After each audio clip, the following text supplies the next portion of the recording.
I am at the outset very extremely grateful to Dr. Sharma for this opportunity. I am also not a diabetologist. I am a physician interested in geriatrics. I am going to talk about immunization in diabetes. I also have nothing to hide, no travel grant, no project support. Well, one of the WHO reports said that it's not working. One of the WHO reports in 2012 said that by the year 2014 there will be enough diabetics more than at least 9% above the age of 18 years. This is coming true. And the similar are the predictions that from 2011 to 2030 there will be an increase in the number of diabetics from 61.3 million to 101.2 million. Enormous number to feed you all as practicing diabetologists. This is also said that in Southeast Asia we will have close to 72 million diabetics as per the IDF reporting. My concern is basically the elderly diabetics about which I am committed, because predominantly in developing countries the incidence of diabetes is highest between the age of 45 to 64 years. Now, the thing that is worrying us is there is an estimated 1.5 million deaths which are directly due to diabetes. So obviously we are concerned about the deaths due to diabetes.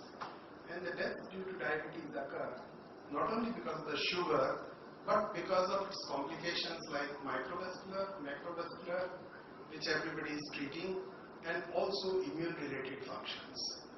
That is one new vista which should be made a part of the comprehensive diabetes treatment. We all know that as the immunity comes down, the incidence of infection goes up. And there are various challenges coming up in the treatment of infections, and there are mutations in the bugs which are really troubling us. The drug resistance is a real growing menace, and because of this newer and newer antibiotics are coming. And we all know that in spite of the best of the antibiotics, best of the ICU cares, still people die of infections. This is predominantly because body resistance is coming down thanks to the lifestyle. So obviously we need, apart from the treatment of infections, some kind of preventive strategy which should also be cost effective. And that strategy is nothing but immunization, which elevates the immune status, which prevents the diseases, which reduces the severity of the infections, which reduces the morbidity and mortality, brings down the disease burden and hospitalization, increases the working hours, and no wonder by the check of infection we slow down the process of atherosclerosis, that means aging, hence we increase the longevity.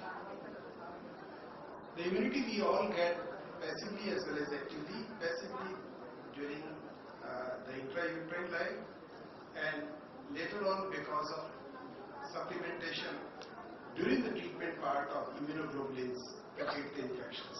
But active immunity comes either by repeated infections that we keep on getting and keep on producing the antibodies in our body, or specifically by way of vaccination. How vaccines work? They provide the means of specific protection, they reduce the risk of infections, and specific immunity can be acquired naturally or artificially, either by passive or active immunization, and vaccination is a part of active immunization. As far as diabetes are concerned, there are vaccines which are advocated in them, vaccines to take care of bacteria, vaccines to take care of the viruses. For the bacteria, it is basically the pneumococcal, and for the viruses, it is the influenza and hepatitis B.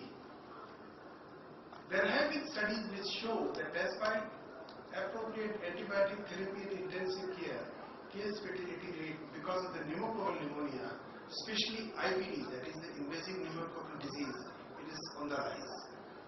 We all agree that timely diagnosis and management, which is the key factor question is how often it works. Hence, preventive vaccination is an important intervention to ensure the effective involvement and outcome of pneumococcal disease. There was a time we were concerned only about the mass epidemics. Later on, as infections are coming under control, the lifestyle diseases are coming up, and there lies the role of the preventive medicine. Various associations and bodies have advocated the use of pneumococcal vaccine, and we at Geriatric Society of India also made our guidelines.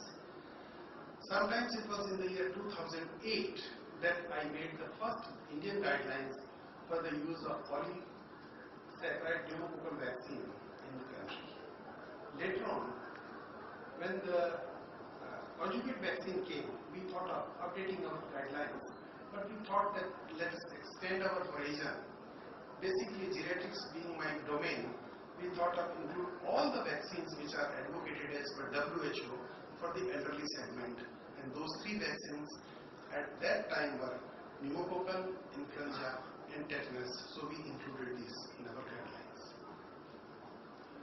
There are 2 types of vaccines available for the pneumococcal infections. One is PPSP23 and other is PCV13.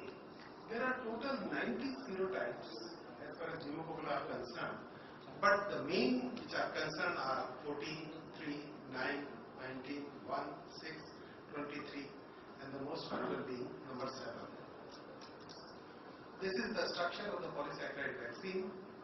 It's a tetravalent pneumococcal polysaccharide vaccine which first came as early as 1945, but unfortunately could not become very popular. It was derived from the capsular polysaccharide of killed streptococcal pneumoniae. Mind you, pneumococcal is a normal inhabitant in the upper part of the lip or upper part of the face or upper mucosa. But when it becomes virulent or when the body resistance comes down, then it creates a problem. The polysaccharide antigen was capable of inducing type-specific antibodies that enhance opsonization, which is a way of killing the bacteria. Later on, in 1970 came the other 14-valent vaccine from the same category, and it was in the year 1983 that the 23-valent formula, which is still being used, made by various companies, is in one of our armamentarium against the prevention of pneumococcal infections. As far as the schedule is concerned, we give a single shot, but because of the poor immunogenicity and no memory effect, at times revaccination is needed. In elderly, what we advise is that by that time, between 60 to 65, if you give 1 shot, then it is better to repeat the second shot after 5 years. Same way, people who have very declining immunity, in them also the antibodies fade faster, so they are also advised the second shot.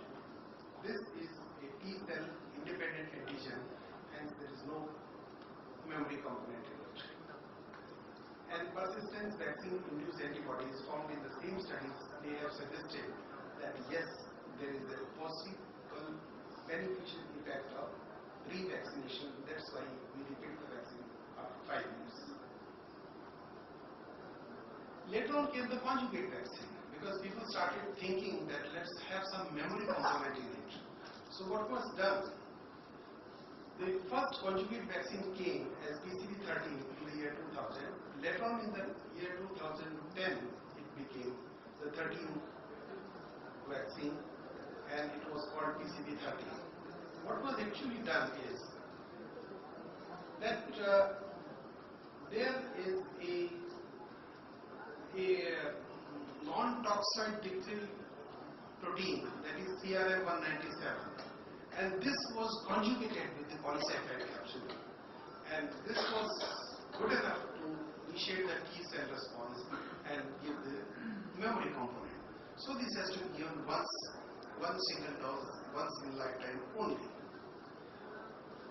We prefer it should be given in deltoid muscles and in elderly, plus all over the world. Yes, it is said that pneumococcal vaccine as well as influenza vaccine can be given in the same sitting. Rather, in some of the countries, there are standing instructions that elderly, when they are discharged, they go to the casualty, and in the casualty, then they are given the pneumococcal vaccine if they are not vaccinated earlier.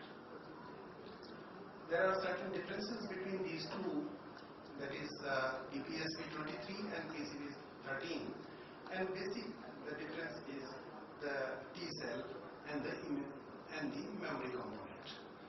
There are various recommendations of these vaccines, not only diabetes, but in elderly people above the age of 50, people suffering from comorbid conditions, people having immunocompromised state, etc.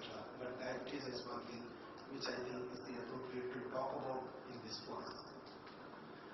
And the same has been recommended in diabetic care also, that both influenza and pneumococcal vaccine are advocated.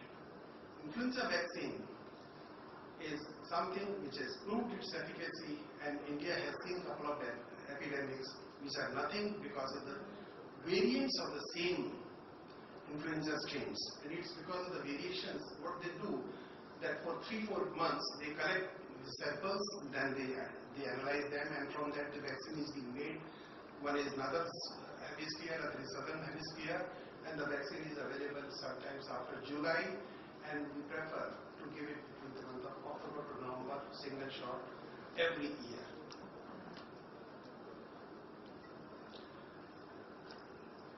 Single shot is given. Intranasal vaccine also came, but somehow or other it could not pick up and it has gone back.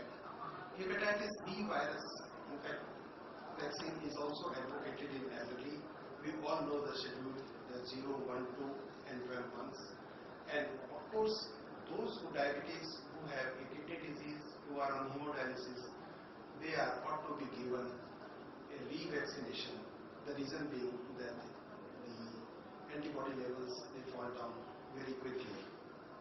So ladies and gentlemen, the carry-home message is that we all agree on one thing, that diabetes is on the rise globally as well as in our own country.